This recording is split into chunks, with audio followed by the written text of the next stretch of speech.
Hi friends, வாங்க இன்றைக்கி என்ன செய்ய போகிறோம்னா சூப்பரான ஒரு மாங்காய் தோசை தேங்காய் சட்னி ரொம்ப சூப்பராக இருக்கும். வாங்க எப்படி செய்யணும்னு பார்ப்போம். ஒரு 4 மிளகாத்து மிக்சி ஜாரில் 1-2 அரைச்சிக்கிடுவோம். 2 ஸ்பூன் உளுந்து நனைய வச்சுருக்கேன், அதையும் சேர்த்து அரைச்சிக்கிடுவோம். ஒரு துண்டு மாங்காய் அரைச்சிக்கிடுவோம். இப்போ 1 கப்பு பச்சரிசி மாவு, அதுக்கு தேவையான தண்ணி ஊற்றி நல்லா அரைச்சிக்கிடுவோம். அரைச்சி எடுத்துக்கிடுவோம். ஒரு பெரிய வெங்காயம் வெட்டி வச்சுருக்கேன், அது சேர்த்துக்கிடுவோம்.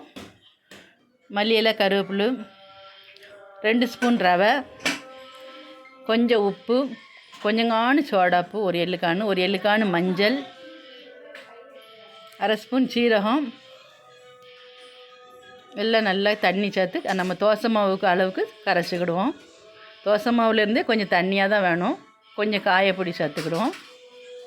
கல்லை காய வச்சு 1 ஸ்பூன் எண்ணெய் சேர்த்துட்டு தோசைக்கல்லில் வெளிப்பக்கமாக இருந்து சுற்றி விடணும். அப்படின்னா தான் அடை தோசை மாதிரி வரும், நல்லா நைஸாக வரும், சூப்பராக வரும். பாருங்கள் எப்படி இருக்குன்னு, பொறுன்னு இருக்கா, சூப்பராக ரெடி ஆகிட்டு. இந்த சைடு தேங்காய் சட்னி வச்சுருவோமா. தேங்காய், பச்சை மிளகா, வெள்ளைப்பூடு, உப்பு, பொரிகடலை போட்டு அரைச்சிக்கிடுவோம். தாளிக்கெல்லாம் இல்லை, அரைச்சி எடுத்துக்கிடுவோம். ரெடி ஆகிட்டு. நம்ம வீடியோ பிடிச்சிருந்தா லைக் பண்ணி, ஷேர் பண்ணி, சப்ஸ்கிரைப் பண்ணி வச்சுக்கோங்க. பாய்.